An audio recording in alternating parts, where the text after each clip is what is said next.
అందరికీ నమస్కారం అండి. బాచీరావు ఏఐ న్యూస్ ఛానల్కి వెల్కమ్ అండి. ఈరోజు వార్తలు చదువుతున్నది బాచీరావు. రఫేల్లో రాష్ట్రపతి గగన విహారం. అంబాలా స్థావరం నుంచి ప్రయాణించిన రాష్ట్రపతి 2 వేర్వేరు యుద్ధ విమానాల్లో విహరించిన తొలి రాష్ట్రపతిగా చరిత్ర. ఒకే నియోజకవర్గమంతా ఒకే రెవెన్యూ డివిజన్లోకి రెవెన్యూ మంత్రి. హైకోర్టు న్యాయమూర్తిగా జస్టిస్ సుబేందు సామంత ప్రమాణ స్వీకారం.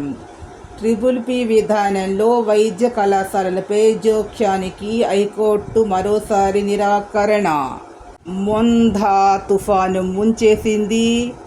బలహీనపడిన తుఫాను చెరువులు నిండినటువంటి గ్రామాలు, పట్టణాలపైకి వరద. ఉమ్మడి నెల్లూరు, ప్రకాశం, పల్నాడు, గుంటూరు జిల్లాల్లో అతి భారీ వర్షాలు. రహదారులపైకి ప్రవాహం. వందల గ్రామాల నుంచి రాకపోకలు.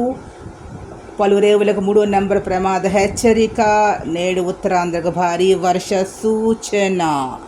విరిగిన అరటి, బొప్పాయి నీళ్లలోనే మిరప, పసుపు. ఉమ్మడి గోదావరి జిల్లాలు, కృష్ణా, గుంటూరు, ప్రకాశం, నెల్లూరు జిల్లాల్లో తీవ్ర నష్టం.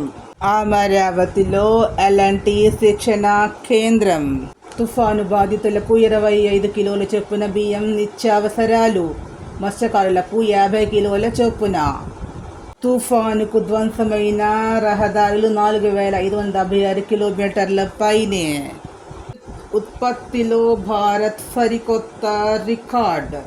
విద్యుత్ ఉత్పత్తిలో భారత్ సరికొత్త రికార్డు సృష్టించింది. దేశంలోని అన్ని వనరుల నుంచి కలుపుకొని ఉత్పత్తి చేసిన విద్యుత్ 500 గిగావాట్లను దాటింది.